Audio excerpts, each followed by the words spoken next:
We started from quoted from the Gemara. The Gemara said before a soul comes down into this world, Mashbi'im oto, they make him swear, which is because it's a great transition.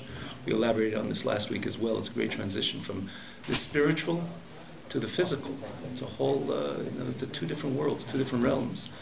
And and so the neshama, before it comes down, it's to make it swear, take an oath that you're going to follow your mandate. And the mandate is that you have to be a tzaddik. Bal tihi rasha, and don't be a rasha.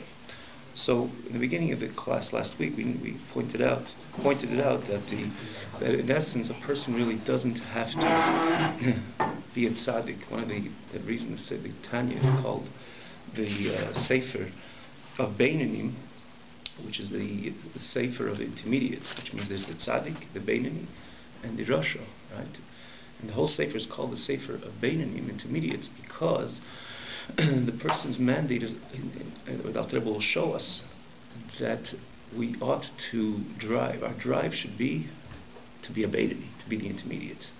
Now the Alter Rebbe is going to clarify the intermediate is not someone like, when you think about it on the surface, a few mitzvahs, a few avedas, kind of like between mechas v'shalom. God forbid, there cannot be a mandate of the person to be a little bit, to do even a few avedas, a few sins, not even one sin. The Alter Rebbe is going to prove from the Torah that that's not the true definition of the Beinani. But the mandate of man is not necessarily to be a tzaddik. Right? We had it last week. Why?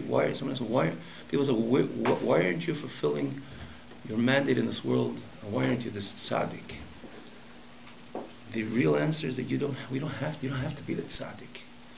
It's not part of our mandate to be the tzaddik. Part of our mandate is to be the Beinani. Again, I'm just throwing this general words. One has to learn Tanya, as I pointed it out to somebody, not by the class, that in order to understand Tanya, to understand what the Alter Rebbe, the profound message of the Alter Rebbe throughout the Tanya, you have to learn the Tanya at least, even on the surface. As we spoke last week, there's much precision in every word of Tanya. The Alter Rebbe spent much time even pointing out to write this word, not to write this word, to write even a letter. He contemplated to write a letter, which means the precision is great, especially precision of a mind like the Alter Rebbe. So there's so much we can delve into the every word and every letter for that matter. But it's important at least once to go over the Tanya, just to understand the flow, the sequence of the prakim, the sequence of the chapters, and then one can understand. A certain light would open up and understand the message, again, the profound message of the Alter Rebbe, but it's not his, it's showing us, opening up a light in the unique light in the service of God. And I told it to somebody, I don't know if it was yourself, regarding learning Tanya. It's like, someone starts taking vitamins. It's not like the first time he'll pop the first vitamin, he starts feeling better. It doesn't work that way. You take it on a constant basis. You look back a few months, you realize that there's something, I'm feeling different. And same thing, Tanya, that's to say, we're going to go through chapter after chapter to understand at least the simple meaning of the Tanya, and then we can understand what is being conveyed over here. So we started with this tzaddik, tehid tzaddik. So the Alter Rebbe says, so we said before that not everybody has to be the tzaddik. The idea is to be the Beinani, the intermediate. Now what's the intermediate? Again, we can't just say in one moment. Alter Rebbe is going to explain and elaborate. What is this Beinani? What is this intermediate in the Jew? What does it mean? What's the definition of it? But not necessarily, but we have to be tzaddikim. We have to be Beinani. Now first, I would just say that it seems to be contradicting the oath, what the Yid takes, the Neshama takes prior to its coming down to this world, as we spoke last week of the great transition. Speaks about many svarim, about this great transition between the spiritual reality and this physical reality. For that reason, he has to take an oath which sets in by a person a certain strength and determination in order to do what he has to do. That's when you tell a person, take an oath, swear, because then it puts things, he isn't able to maintain this to which he is swearing to, more than a vow, and certainly more than just giving a word. So And the reason is because it's a great transition between these two realities, the spiritual reality and the physical reality. So in order, once we come into this physical reality, as we said, it's very different where the neshama originated from. This is, again, we're saying is very brief, just to catch up, recap what we learned last week. We elaborated on this transition last week. So they tell the neshama to heat tzaddik, so the neshama has to take the oath to be a tzaddik and don't be a rasha. So apparently this right away contradicts what we were just saying. To heat tzaddik means be a tzaddik. So I don't have to be a beinani, apparently. But if you look in the word itself, it says Tihi Tzadik Al Tihi Rasha. That itself seems to contradict. We know that there's 3 levels. Be a tzaddik, is a tzaddik, a beinani, and a rasha. So Tihi Tzadik means be a tzaddik. Apparently that says the beinani is not good enough.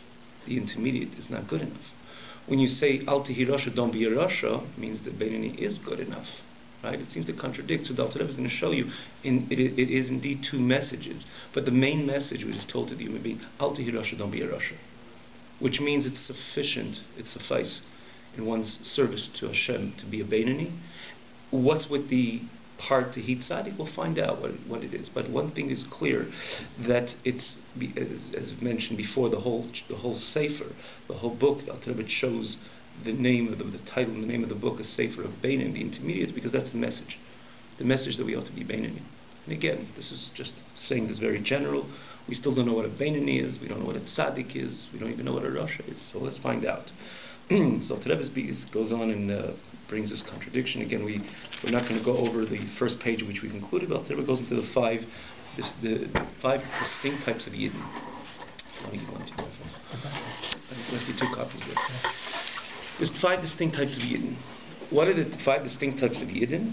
So the first one is, what, 5? Apparently we just had 3. The tzaddik, the rasha, and the beinani. Where do we find 5? So the Gemara is a Gemara. The Gemara deals with the Moshe Rabbeinu asking the Eibishter, Hashem, how he conducts his world.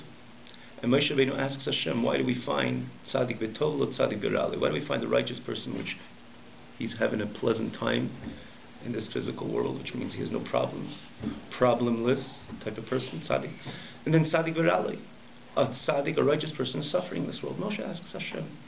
So Hashem told, there's 2 answers in the Gemara. If Hashem did explain him, Hashem didn't explain him. But when you say these 2, tzaddik b'tov lo tzaddik b'rali, initially it doesn't. When you look and learn the Gemara, it seems, and this is the original pshat of the Gemara, it refers to a tzaddik. It's one definition, one distinction. It's one tzaddik, and he's suffering, and he's not so suffering, and the other one is not suffering. But the Alter Rebbe says over here that there is another meaning to it. A tzaddik b'tov lo means a complete tzaddik. And a tzaddik b'rali is someone who is an incomplete tzaddik. He's a righteous person, but he's incomplete. Therefore, one suffers, and therefore the other one doesn't suffer. We went in again, we elaborated last week as well. What's the point of suffering? We say punishment, retribution. It's not something which Hashem just takes revenge of Yid, and he says, you did this, what I don't want you to do, and I will do something that you don't feel comfortable that I do to you. Chas v'shalom does not work that way. It's not God's character.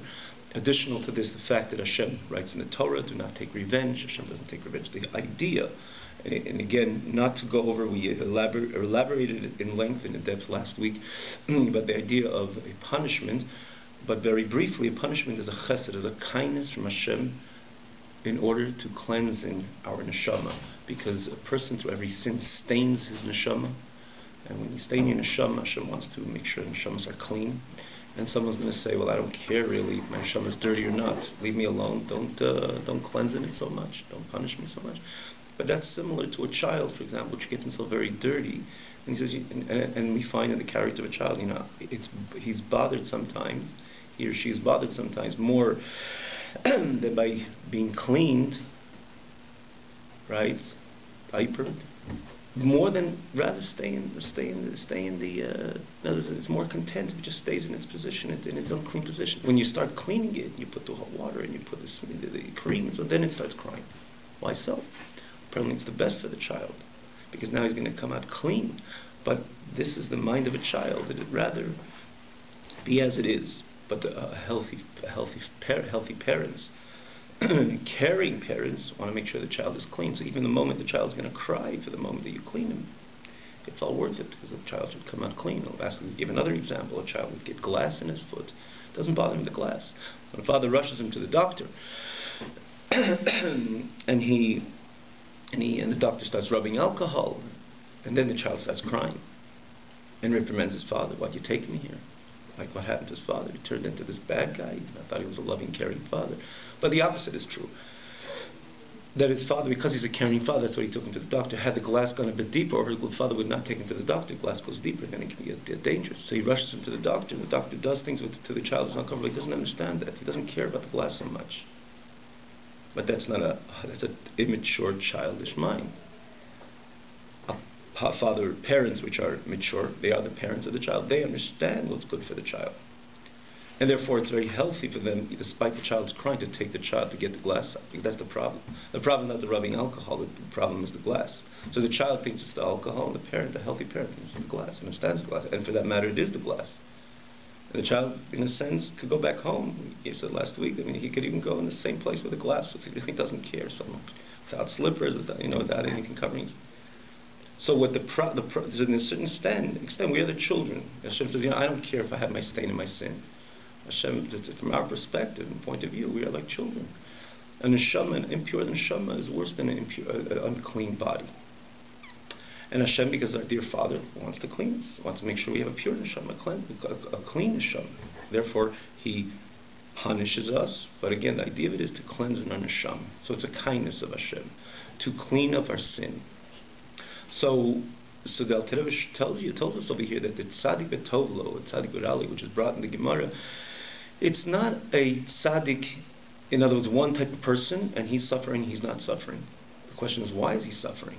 He's suffering because he's an incomplete tzaddik. He has a few stains on it, so to say. His tzaddik is not 100%, he's not 100% righteous. So he has a little bit of stain. So Hashem wants to cleanse. So even he's a tzaddik, so he suffers in this world. The tzaddik v'tovlo, it's not the same tzaddik. He's a complete tzaddik. So there's no reason for him to suffer. Because he's complete. So there's no dirt. No spiritual dirt. So there's no point of cleansing. There's no point of the cleaning process, i.e. the punishment. So really the Alter Rebbe shows you over here there's two distinct types of tzaddikim. Tzaddik v'tovlo and tzaddik v'ralo. So it's not only their state about how they live in this world, but it's because of who they are. It's because of the type of the tzaddik. That's why one suffers, one doesn't suffer. Now the question is, why are they suffering in this world? Why not leave the suffering for the world to come? It says that itself is a kindness of Hashem, because again, we went into this last week, I spoke about it in length last week. Again, we're not going to repeat it, that it was always preferable for many reasons that person's cleaned up over here in this world as opposed to the world to come. So Hashem chooses, and again it says because he's a righteous person, Hashem chooses to make him clean in this world, clean him up in this world. In the world to come, he comes impure. But in the same token, he ought to be clean because he's an incomplete tzaddik. So these are two types of tzaddik. So you already have two. Then we have the Beinoni, and then on the side of the Rasha, the Gemara says also there's a Rasha v'tov, a Rasha v'rali, an evil person, a Rasha. And again, when you learn, it could be understood that it's two Rishayim, but one is suffering, one is not suffering. But the answer is no. One is suffering, one has more evil, and one has less evil. And then the question is where Hashem is going to cleanse in their evil. And they have naturally much more than the tzaddik. They are by definition, they're a Rasha, they're evil people. Rasha in the context of Torah, they're doing the wrong, constantly doing the wrong. We're going to find out what a Rasha is. So, with Hashem's judgment, he's a shafet kol haaretz. He knows who he's going to extend the kindness to clean him up in this world, and who he's going to leave for the world to come. But what do we see over here? That's certainly two different types of Rishayim. One is more Rasha, one is less Rasha. So that's why the Alter Rebbe begins, and this is what we're holding, that there's Hei Chalukis, there's 5 distinct types of Yidden, or 5 distinct types of levels in Avodas Hashem, or people who attain this level. There's one who's a complete tzaddik and an incomplete tzaddik. A complete Rasha, an incomplete Rasha, and the Beinoni, the intermediate, the one is in the middle. So we have 5. So let's go on over here. Now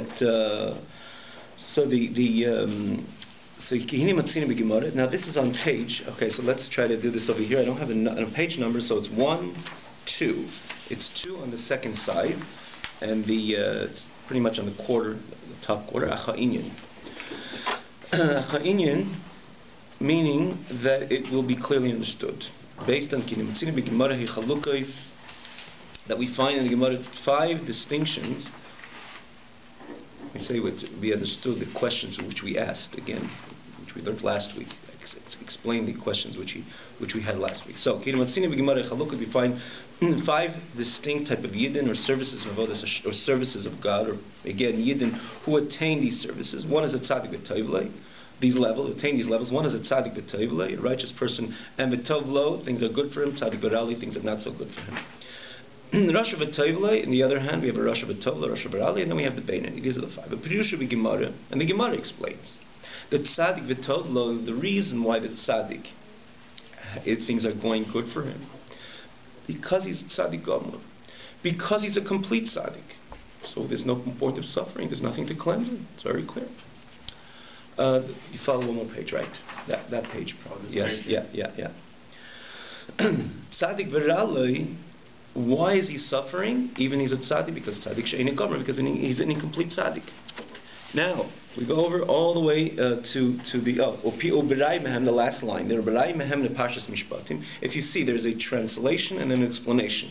The bigger words are in Lashon HaKodesh, and the translation is bigger words. Then there's the explanation of the smaller words.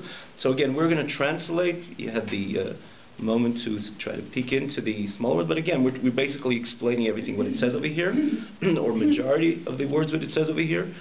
Uberai mehemne parshas mishpat, Uberai mehemne, which is the part of Kabbalah that Moshe Rabbeinu himself wrote. As we know that Moshe Kibbutz Torah Messina, but as well Moshe Rabbeinu wrote the Sefer Rai Mehemne, which is the first. It says even Adam Arishin had a Sefer, which was called Sefer Yitzira, which is those who say it's attributed to Adam Arishin, that he also had a whole Sefer which dealt with the hidden esoteric parts of creation. And Moshe Rabbeinu also had the Sefer V'Rai Mehemne, which literally means the faithful shepherd, referring to Moshe Rabbeinu, which he was the first faithful shepherd in it. And this Sefer deals with the secrets of Torah, which Moshe Rabbeinu again was the author of. And in the Parsha Mishpatim, it is written in Rai Mehemne Tzaddik V'Ralei. So he says there, Tzaddik V'Ralei is that not Tzaddik V'Ralei deals with what's going on with him in his lifetime, that he's suffering or he's not suffering. Tzaddik v'ralei means that shehara shabai kafaf l'tayv, that he has a bit of evil, but it's so minute, it's bent in to the overwhelming good of what he represents. In other words, he's such a, you take for example a cup full of clear, pure water, put it in a tiny drop of coffee. You can never say, and some of those will be able to tell exactly which cup has the coffee, even if you put in a tiny speck of coffee. But on the surface, you will see still a clear cup of water, especially it's a bottle of water, because you put in a speck of coffee, tiny speck of coffee. Not necessarily it'll change the whole appearance of the water. It'll still stay so pure. So this is what it says in Rai Mehemne that Tzaddik V'Ralei means he has a bit of ra, a bit of evil. But lo means it's completely overwhelmed by the fact that he's a tzaddik. Is he 100% pure? No. Like we said before, there's people who can tell if you put the speck of the coffee in, if you didn't fit. The people who can tell the difference. This is 100% crystal clear. It is not 100%. On the surface, you cannot see it. Now, to we'll elaborate. We can't do everything at this time. Elaborating what does that mean in the reality of the service of the tzaddik. But to explain the word tzaddik v'ralei means he's a tiny. He has just a bit of ra. But lo means to say it's overwhelmed by the fact that he's a tzaddik. So that's one of the explanations. Tzaddik v'ralei doesn't mean some things which are occurring in his life, that he's going through a hard experience. But v'ralo means that the little bit of ra is lo, which means it's bent into the tzaddik, the righteousness of this individual. And we'll go on in the towards the end of the following page. Again, these are explanations of these above mentioned words. But we'll go on in the Gemara Seif Perik Tes the Brachas, and the Gemara in the end of the ninth chapter of Brachas. Tzaddikim Yetzer Tov Sheftan, another description of the tzaddik. The tzaddik, the Yetzer Tov is what rules over them. Rishoyim Yetzer Ras Sheftan, which kind of makes sense. Needs not much of explanation. On the surface, the tzaddik is the Yetzer Tov is what rules over them, says his opinion. The Rishayim Yetzer Hara Sheftan, the Yetzer Hara, which means the evil Yetzer, is what governs them and rules over them. Beinanim, the intermediate Zevasar Sheftan. The Yetzer Hara and the Yetzer Tov, they both have their opinion on the Beinani. Which again brings, apparently, when you look at it on the surface, it could tell us that the Beinani is also following both of them. Because Yetzer Tov says his opinion, probably follows a little Yetzer Tov, do some mitzvahs, come to minyan and do put on tefillin. So, but it says Yetzer Hara Sheftan, that the Yetzer Hara also rules, or he judges over the Beinani, which apparently, if he has opinion over him, apparently he listens to him as well. So this again puts the Beinani in the light that he has a little mitzvahs and a little averis, both of them kind of in between. But the Alter Rebbe is going to prove that's impossible. And certainly in the doctrine of the Alter Rebbe telling us we should be Beinanim. What does it mean that the Yetzer Hara, the Yetzer Tov, Sheftan, they both rule over us, they both judge over us, they both have their opinion over us, and we follow both of them? Chas v'shalom. The Alter Rebbe is going to point out later, again, when you learn the Tanya, you see in these words that Alter Rebbe, or the Gemara's Alter Rebbe quotes later into the explanation, it shines so differently, these very words, because on the surface you see, well, they both have their opinion, probably I'm listening to both of them. Later the Alter Rebbe is going to say, it doesn't say they dominate over them, they say their opinion, like a judge says his opinion, and so he's going to listen to them, because there's, even when you're dealing with a court, especially in the courts according to Torah, the Beis Din, you have three. Right? How does it work? One says his opinion, the other says his opinion. And who do you listen to? Depends what the third one is going to say. If he's going to say like the first, it's going to say like the second. If he says like the first, so there's 2/1 this way. He says like the second, there's 2/1 the other way. So we have the Yetzer Tov and Yetzer Hara. It doesn't say Moishlam. It doesn't say they dominate. Dominate means say I'm following their suggestions. Shefta means they're saying their opinion. And they're saying their opinion, not necessarily I have to listen to them. Again, we're gonna unfold these words Be'ezrat Hashem. And the Gemara goes on. The Gemara says a little, not a story, kind of a little follow-up on this Gemara. Amar Rabbi. Rabbi continues to say, based on what the Gemara says, you know what? He hears these words that the Gemara says, in other words, about the description. He hears the description of the Beinani, and he says, okay, no, not Beinani. He says, I'm a Beinani. Like, I'm a Beinani. So imagine Rabbi. Now we know who Rabbi was. Rabbi was he wasn't a regular Jew. We know if you learn a little Gemara, how many times we quote Rabbi, one of the greatest Amoraim, and we're going to find out a little bit of Rabbi's life over here. That Rabbi is going to show us different incidents in Rabbi's Avodas Hashem, or different points that Rabbi is going to articulate about Rabbi's service to God. We understand that he was not a regular person indeed. And what does he say? I'm the intermediate. And imagine after what words does he say this? He says it after the words. The Gemara says that Beinanim, Zev Shefta, and the Yetzer Hara and the Yetzer Tov both have their opinion on the person. That is the Beinani, the intermediate. And Rabbi pipes up and says, I'm a Beinani. How does that work? We imagine. We take it for face value that if someone listens to the Yetzer Tov and the Yetzer Hara, that's the kind of guy like me, let's say. And why is he so special? Why is he Rabbi? Why is he one of the greatest Amirayim? That sounds like a regular guy. But that's what he said. After the Gemara description and says, I'm a Beinani, he says, Beinani, Zev Sheftan, that they both have their opinion on the Beinani. He says, I'm a Beinani. So Abaye tells him, Abaye says to him, impossible, my master. You're not letting anybody live. And there's literal, and the literal meaning is, a few meanings. What does it mean not letting anybody live? He says, if you're the Beinani and you're Rabba, what are we? Probably we're the step lower. What's lower than the Beinani? The Rasha. So he says, and we know, the Gemara says, based on a pasuk in Tehillim, we say it in Hallel, Loi hamesim yehalaluka. The dead don't praise God physically, but also the Gemara says also that the Rishayim are also called, it says, it's a tzaddik, is even if after he passes away, he's called a chai, he's still alive. It's a Gemara. And when it comes to the Rosh, it says, even b'chayim kriyim meisim. That even when he's alive, he's dead because he's not fulfilling his mandate. We understand that physical life does not constitute life, true life. If someone has a connection to God, which he's called the Lekim Chaim, the God of life, and if someone shuts down his connection to the God of life, he's walking, he's talking, he's eating, but you cannot call him, he's a living person. So he said, if you're the Beinani, consequently, what are we? If you're the master Rabbah, you're the Beinani, what are we? We're probably Rashayim. So Rashayim, so we're not alive. So he says, you're not letting anybody live.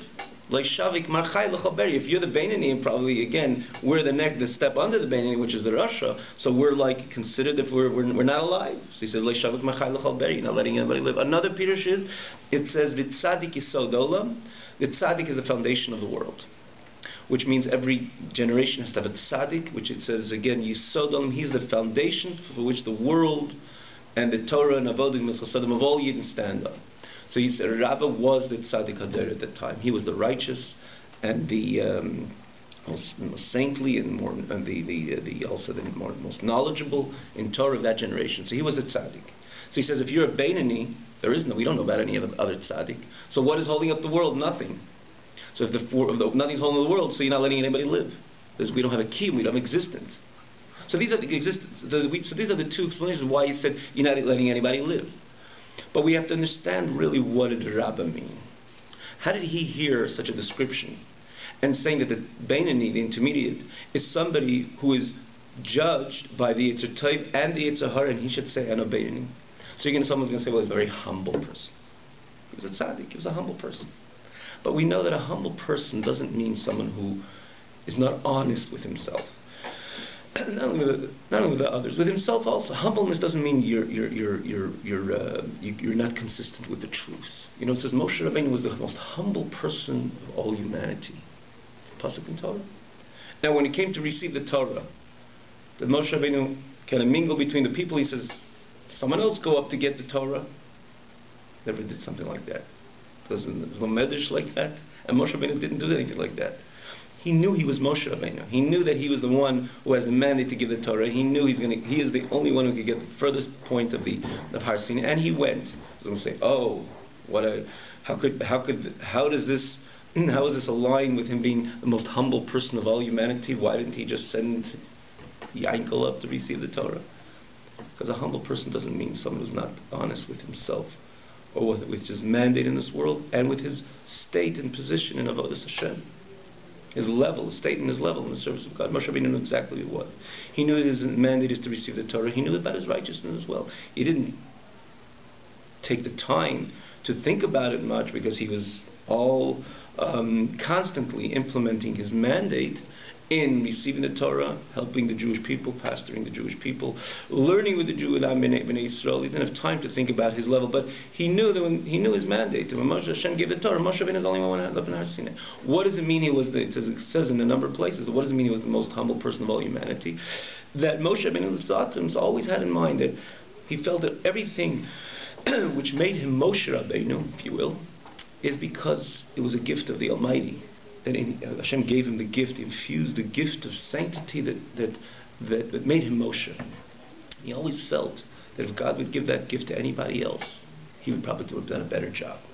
Didn't he give Aaron the job of being the leader originally when that was very well said. That's another expression of humility.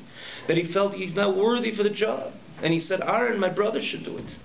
Yeah. And Aaron, if you remember, was also a very humble person. The Torah doesn't say this so clearly about Aaron, even though it says they both said v'nachnu ma. They both said, both unanimously expressed their humbleness in a pasuk in Torah. It says, what are we?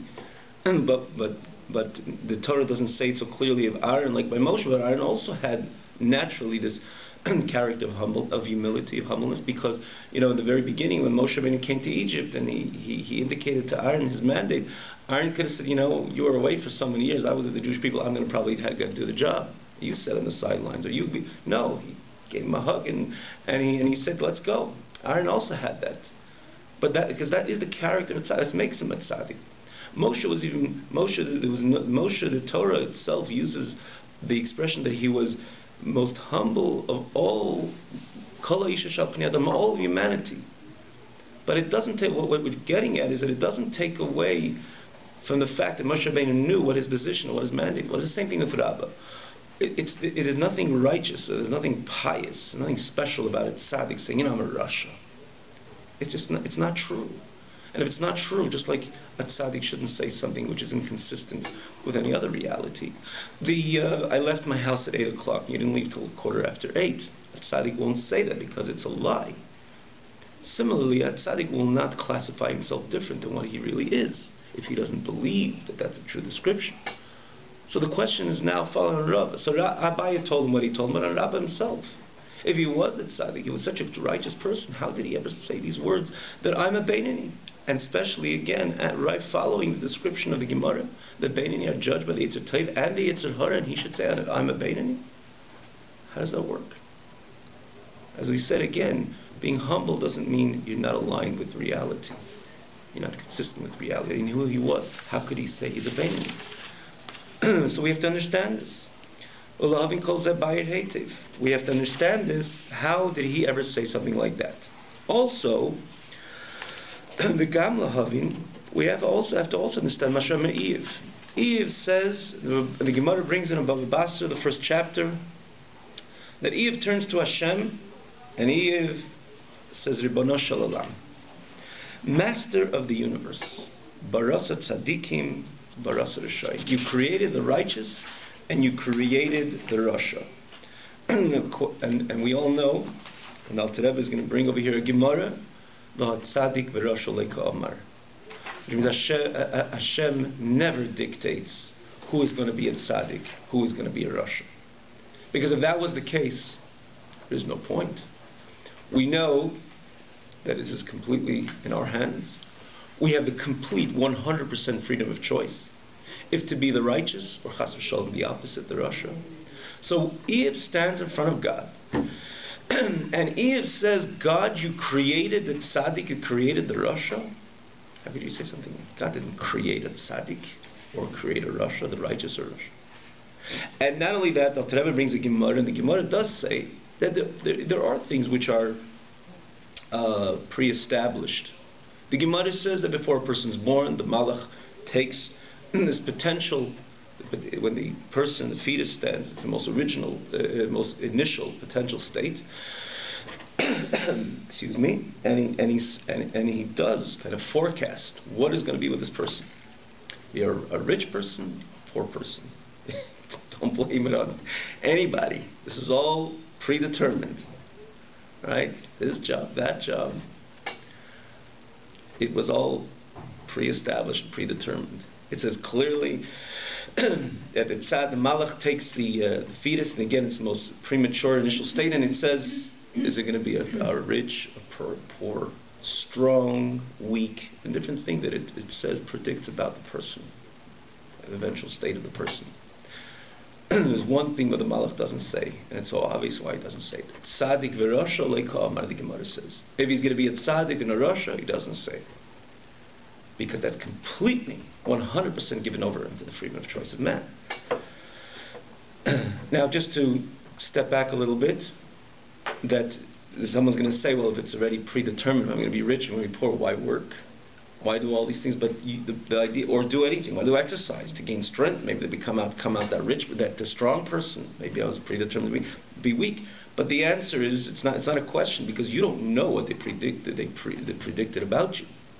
It could be they predicted about you're going to be a rich man one day. So we struggle to make it better and to make it happen in everything, in every matter of life. Everything what the Malach predicted or pre-established, predetermined about the person, we don't know what it is. So we always hope that he said something positive. In other words, if it's rich and strong and successful and so on. So we try to be successful. We try to be strengthened. So we don't know. But this is all because of our not knowing. There's one thing which the Malach never even said, which is to be a tzaddik or to be a rasha. Because this is completely given over to our choice. We have freedom of choice 100%. Malach says it? Well, he's a Malach Hashem. He's not Chas v'Shalom. A Malach generally is, like we find by Avraham Avinu. The pasuk says, "Vayikra le Malach Hashem in Hashemayim." Don't shecht your son. Malach Hashem told him, yes. It was Malach represented the Ratzon Hashem, the desire of Hashem. And similarly also, it's the Malach which has this represents the process of birth, or the process of the transition, or the man coming into being, that what is going to happen throughout his life, what kind of person he's going to be. But when it comes again, when it comes to one idea, he doesn't say. So the question is, on Eov, how does he tell the master of the universe, you created tzaddikim, you created Rishayim? Hashem did not create the Rasha. He became a Rasha because he decided with his freedom of will, freedom of choice, to become a Rasha. And the same thing with tzaddikim. Baros tzaddikim. Eve says he says, Master of the universe, you created tzaddikim. When you see a Yid as a tzaddik, he became a tzaddik, apparently. So how does he say Baros tzaddikim? How does he say Hashem? In other words, with his own freedom of choice, he made his way, he placed all his efforts to serve Hashem until he reached the level of a tzaddik. So how does Eve say that Hashem, you created tzaddikim, you created a shayim? So these are questions on the Gemara. Now the Alter Rebbe says, let's analyze, what does this Beinani mean on its own merit? Before even we go, he says that, the Rabbi says that I'm a Beinani. What is a Beinani? What is this intermediate person? So the Rebbe says, Shevavadai, again, it's on the, should put numbers on the pages, right? It says on the, as we turn the pages, the last quarter of that page, Shevavadai, it's certainly not half merits and half sins. If so, how did Rabbi ever make a mistake like that he's a Beinani? He knew one thing, that he's certainly not sinning half of his life, half of his days, half of his investment in his in neshama beguf, and his soul invested in the body. He knew that half of his occupation, half of his focus was not on chas v'shalom sinning. So we cannot say the description of the intermediate is someone who sins half and does mitzvahs half. In other words, he has half merits and half averos. That's impossible. Rabbi would never make such a mistake, because we know that Rabbi was such a pious Jew.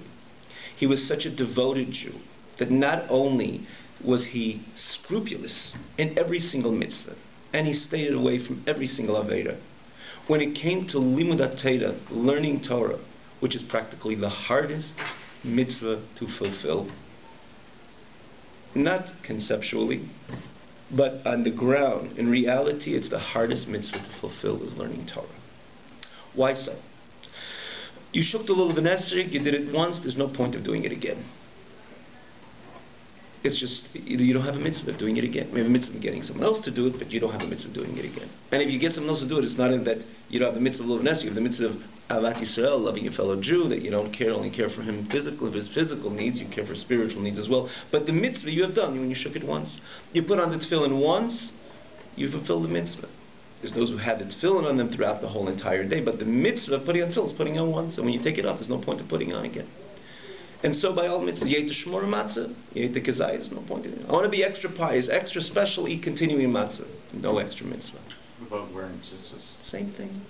Tzitzis have to be, it says that tzitzis... I know it's a daytime mitzvah. Correct. You could put it on, you could say the blessing and take it off, but people wear it during the day. Very good. And I'll tell you more so, tzitzis is something that in essence you didn't even have to put it on. Because the whole tzitzis is the description of the mitzvah. If you're talking about the description of the mitzvah tzitzis, it says if you're wearing four corners, you cannot wear four corners without having tzitzis on. Yeah. But what if you don't put on four corners? Any garment with four corners has five corners as a round, the round. In other words, where it comes out, it's round. It's not a corner. You don't have to wear tzitzis. But because tzitzis is one of the mitzvahs, so the yid, which tries to do every mitzvah which he has access to, so he'll precisely put on a garment with four corners in order to fulfill a mitzvah, because a yid tries to cleave to do more and more of Ratzon Hashem, Hashem's desire. So, but when does he do the mitzvah? He put on the mitzvah, he put on the tzitzis, he put on the mitzvah. But he wants to keep it on him because he always wants to be tzitzis also. It's not only a mitzvah which you do with something out of you, you could put it on you, so you're wrapped around with the mitzvah of Hashem, and a Jew always feels very special when not only he just did the mitzvah, but he's wrapped around with Hashem's mitzvah. So it's special. But the mitzvah is when you did it. Right. I thought it was also a reminder all day that the 630. You are 100. Yes, absolutely true. There's so many components to the mitzvah of tzitzis, and with the strings, and it says it also has the numerical value of the 613 mitzvahs. Right. So it's based on the pasuk. You'll see it, and you'll remind yourself of all the mitzvahs Hashem. So it definitely has many of these details, which again enriches the Yid's, the Jew's connection to Hashem. What about doing tefillah? If you did tefillah all day, would that be a constant mitzvah, or is it just studying Torah is constant? So the truth of the matter is that when it comes to prayer, we'll find an interesting Gemara. The Alter Rebbe is going to quote a Gemara. But the way we know prayer, you daven shachris, don't daven, no point of davening it again. You're not even allowed to say the Shemona Esther just like that again. So, especially in the context of Shachris Mincha, or the way it's established, the way it's constituted, Shachris Mincha Ma'ariv. You daven Shachris, you don't have to daven again, you have to pray again till Mincha. And from Mincha to Ma'ariv. There's only one mitzvah throughout the entire Torah, that it's a mitzvah which has to be performed on a constant basis, which is learning Torah. I learned for 23 hours and 59 minutes, which is, a person has to sleep probably in these 24 minutes. Let's think about it theoretically, right? And I have the ability to learn that extra minute in that day, and I said, enough, I wasn't particularly tired, I could have pulled through, and I didn't. I'm by definition transgressing on the mitzvah of limud Torah. You get the reward for the Torah you learned, but it's incomplete because you had another minute that you could have learned. So let's use more of a realistic example, right? A person cannot learn 24 hours because you have to stop and eat. Even though someone who's so involved in learning, right, the Talmud Chacham, as he's eating, he's thinking over what he learned before and what he's going to, tap into later, or he has a sefer open in front of him. But a person has to sleep. For that matter, Talmud Chacham could dream about Torah also, but generally it's not a classic example, because within the 24 hours we have other bodily needs as well.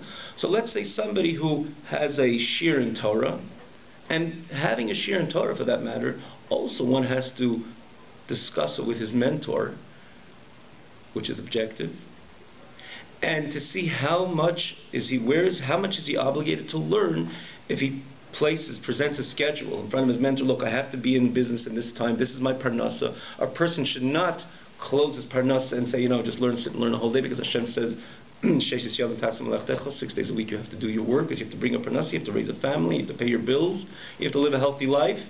But in the same token, there's an obligation every year to learn Torah. So how much do I have to learn? Everyone, and it's a case by case. It's a case by case. The halach of limud Torah is dealt with on a person-to-person basis.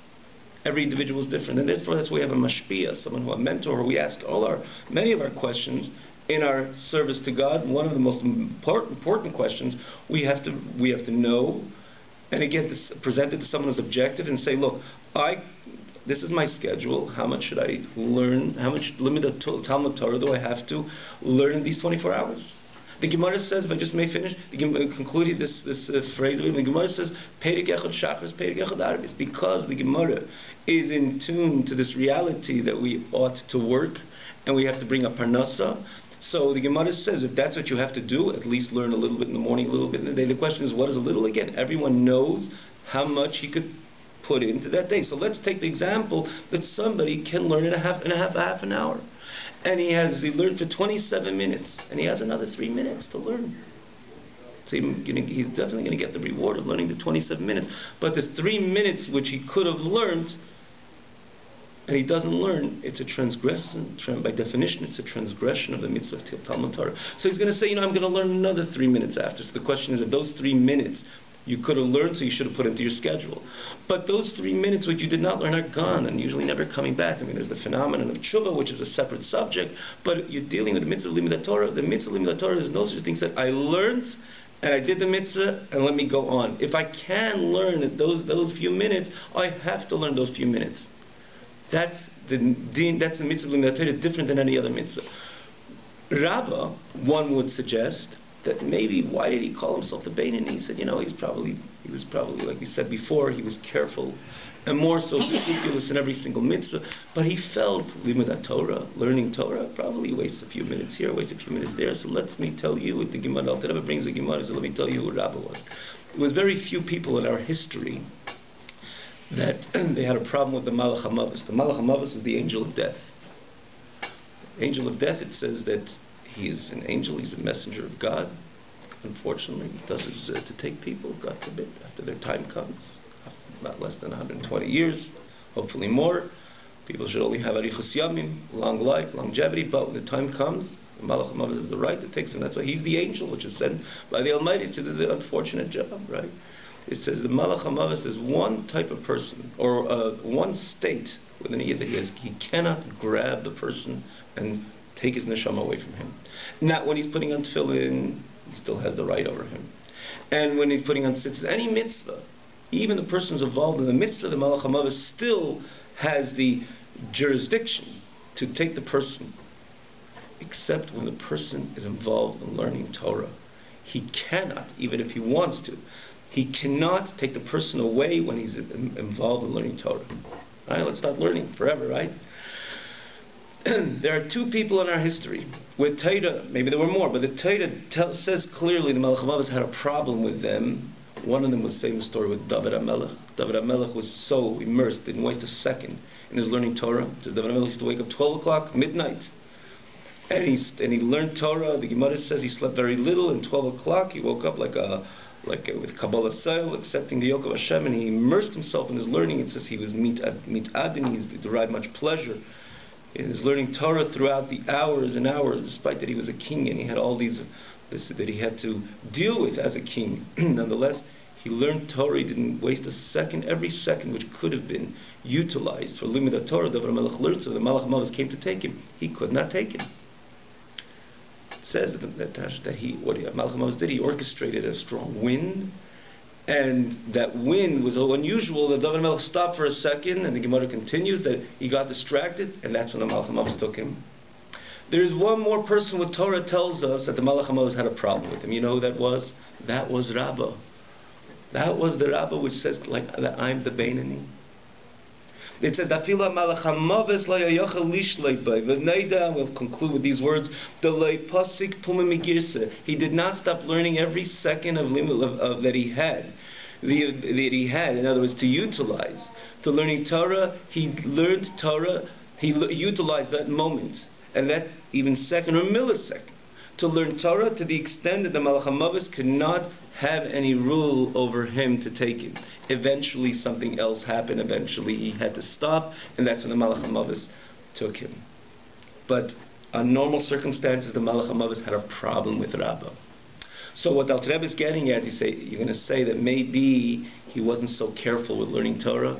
He was careful in all mitzvahs, including learning Torah. So the question is again, how did Rabbi say that he was a Beinani? Or again, we come, because he did say he's a Beinani, we come to the clear conclusion that a Beinani is not somebody who, God forbid, has merits, equal merits, and equal Avedas sins. It cannot be so. Because Rabbi would never say, and again, as we said before, being humble would never, even a tzaddik is humble, he would never verbalize and say a word which is not consistent with with reality, like any other lie, which a tzaddik would stay away from saying. He would definitely not give himself a description which is so opposite than the truth. So we come to him because he did say he was a Beinani, and we know what kind of pious tzaddik, righteous tzaddik, what kind of righteous person Rabbi was, and we know how careful he was in all mitzvahs. Mitzvahs say the positive and the negative. And even learning Torah, which is the most difficult mitzvah, he kept so carefully. So what we derive from this, consequently, we cannot ever say that the Beinani is somebody who has half merits and half sins. Chas v'shalom. Okay, we'll stop over here. We'll look forward to going to continue next week. Beth. So why wouldn't someone spend all this time with studying Torah and forget about all the other mitzvahs? Because it sounds to me like the studying of Torah is more important than the other mitzvahs. Well, for that matter, you could use the term, the words we're using is really a Mishnah. The Mishnah says the Talmud Torah keneged kulam. Studying the Torah does weigh over all the mitzvahs. It doesn't mean that the tzaddik doesn't do mitzvahs. He certainly puts on tefillin, and he certainly gives charity, and he has a mezuzah. He makes sure to have a mezuzah. We're talking about. I'm just talking about time mitzvahs like doing tefillah. So tefillah takes time. Right. So you skip the tefillah and study Torah. Not necessarily. Not necessarily that he skipped the mitzvahs. So generally, the Gemara says, the Gemara asked the question, actually, what you're asking, I don't know if you're asking from that perspective and point of view. The Gemara says, it says Talmud Torah keneged kulam. The Talmud Torah, learning Torah, is the greatest mitzvah of all. So apparently, if someone has a situation, or he's going to do a mitzvah, or he should learn Torah, apparently he shouldn't do the mitzvah. Pesach night, take a Gemara and sit and learn throughout the Seder. Why Shmor Matzav Talmud Torah keneged kulam? Learning Torah is greater than all mitzvahs. The Gemara answers like this: a mitzvah which you can do, could be performed through others, you're really not to stop to learn Torah, and you should continue learning Torah, because the mitzvah will be performed, and you're enabled to continue learning Torah. A mitzvah that others cannot do for you, for example, putting on tefillin. You cannot put on tefillin for me. It's interesting. There's a Gemara dealing with the tefillin, but if it's really a mitzvah that one cannot do for the other, but the way it is, that you cannot put on tefillin for me, so I have to stop and put on tefillin. So because the mitzvah will not be performed if I don't stop learning Torah, that's when at that point Torah says stop learning and do the mitzvah. The question is why? Why even if the mitzvah cannot be performed without me, why should I stop learning Torah? If still Torah is keneged kulam, there's an answer. Now Rebbe is going to deal with this as well. But learning Torah, when someone is diligent in his learning Torah, chas v'shalom, doesn't mean that he doesn't do other mitzvahs. He does other mitzvahs, and he does them carefully, but learning Torah, but because, as we mentioned before, doing a mitzvah, it's not something which takes much time, or it has a beginning, it has an end. So most of the time, the remaining part of our time, the 24 hours, we're really tested how much learning Torah, how much of this time are we utilizing to learn Torah. I put on tefillin, it took me 45 minutes to daven, an hour and a half, an hour and 50 minutes. What about the rest of the time? And again, we're talking about a situation which one has the ability to learn Torah. He's not involved in anything with Torah itself says that you ought to be involved. You have to bring up parnasa. So you can't just learn 24 hours a day, or because who's going to support, who's going to pay your bills. So Torah itself says that because you have to bring up parnasa, I'm giving you the permission that this time should be spent in bringing up parnasa. But what about the other time? And we know there's so many minutes, and sometimes it accumulates to hours, that not necessarily we're doing any of the above. That's the time we have to learn Torah. Going back to what you said earlier about that a person's being washed, let's say, to me it was like someone goes to a lumpa, and then in Gehenna, that's where they for their averas, they're cleaned up, and, right. But it sounded, unless I missed it, yeah. It sounded like they're being cleaned up on this earth here. Well, again, there's those who Hashem cleans up on this earth, and there's those who Hashem cleans up in the world to come. Which one's better? Where do you think it's better for the neshama to be cleansed, in this world or the world to come? One is going to say, well, here I got to do what I got to do, and there it's more. There, that's what it's all about. The Gehenna is all about the cleansing process, right? The washing machines are there, and here it's more out of the laundry room, right? The answer is, and again, we put a lot of time, or a nice amount of time in this notion last week, that for the neshama, from the neshama's perspective and point of view, not from the way we say, we don't have much understanding of what the whole world to come is all about. Pretty much nothing.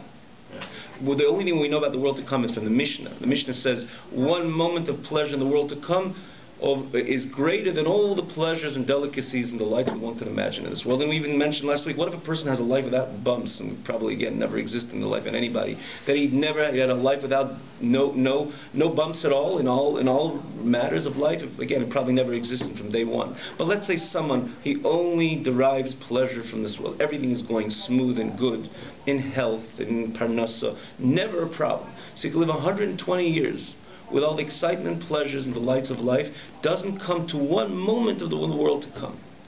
So you see, it's something which we can't perceive as we are. The neshama is again invested in this body, because we only see this reality which is in front of our eyes. That tzaddik which does live in a higher plane, it says tzaddikim Avraham Yitzchak Yaakov. It says elam amro b'chayim, elam chatiru b'chayecha. They were able to see, to be in touch with to some degree of the reality of the world to come. The average person, we know it from Torah, like everything else we know from Torah. But what from this Mishnah we see, and in a sense tells us, if that's the case, the healthy approach, or the healthy person would say, I'd rather go through the cleansing process in this world than in the world to come I could derive all the pleasures without me being pulled away from those important pleasures. Now, we cannot honestly say that, because we don't have a real understanding, a real perception of the world to come. But let's look at from the eyes of the Mishnah. Wow. It's like someone's going to say, you tell a child, you just lost your $1,000 bonus because you did so much and so you did so and so in class. You just lost it, but you have a chance. You stay in for 5 minutes of this recess, we're giving it to you back. So here we could balance the two and say, well, $1,000, 5 minutes recess. I'd rather play. There's a good game going on, but I think I'd rather stay in the class 5 minutes, because after those 5 minutes, I'd rather have $1,000 a man, because we can appreciate the value of $1,000. As opposed to, even though we know, we can understand the loss of the 5 minutes, because we could balance the two, because they're both they're both part of our reality. But if someone's going to say, and if someone doesn't have an understanding of the $1,000, and they say, rather go play for 5 minutes, there's something wrong with the person. He's so immature. Like sometimes you put a lollipop in front of a child and a $1,000 bill in front of a child, take the lollipop, because he's a child. He doesn't understand the value of the $1,000. We are children. In this context, we don't have no understanding, and it's much more the difference of the world to come in this world is much greater than $1 million in a lollipop. The only thing is we can't honestly say that. But if you think about it through the eyes of the Mishnah, a healthy person would say, the greatest kindness that Hashem cleanses me in this world, and the world to come, it's all about the great pleasure what the neshama has as a reward if it's Torah mitzvahs. I always thought that there's two mitzvahs that I realized in this earth. One was honoring your parents, and the second one had to do with the mother bird. That the person, those two mitzvahs, that Hashem promises longevity in this world. Correct. In this world. Yeah, but in essence, the Gemara, we say in Dvarim every morning, we say Mishnah, that every mitzvah has some more reward in this world. The particular reward of longevity, right? The reward in this world will be parnasa, good health, healthy children. There's one bracha which is arichas yom and longevity. The Torah promises to the one who honors parents and the one who the mitzvah shiluch hakan, the one we see. Right? Even that is, maybe in the story of the Gemara, that somebody went to do that mitzvah. His father told him to do that particular mitzvah, to go take the bird, and he went onto the tree and it fell off the tree. So he was doing two of those mitzvahs which Torah promises longevity, and he fell at the time and he died at the spot. And the Gemara asks, how is it? The Gemara answers that there's also the real longevity, which means in the world to come. Even though it was an incident, the Gemara says if something does, you don't see it aligned exactly with the Torah, you should know that those are the 5 minutes recess. There's the $1,000 waiting for you. Again, in the example we gave. But it doesn't take away from that pirush that a person, when he's careful with his keeping kibbud avayim, honoring his parents, or shiluch hakan, the mitzvah, where Torah promises a particular reward, he'll probably see it. And there's other rewards, what the Gemara says about different mitzvahs. It has this reward, and something is a good thing for parnasa or riches and so on. And the Gemara deals with certain mitzvahs which carry this gul of a certain reward. There's no question that one will do that and will do it diligently. He will see it, some one way or another. If he doesn't, then he doesn't have a question, because it's the recess instead of the $1,000. But it doesn't mean, God forbid, to ignore it. Ein mikri yitzim midei pshutei. It's as a pasuk says something, we have to take it for the literal sense, literal value.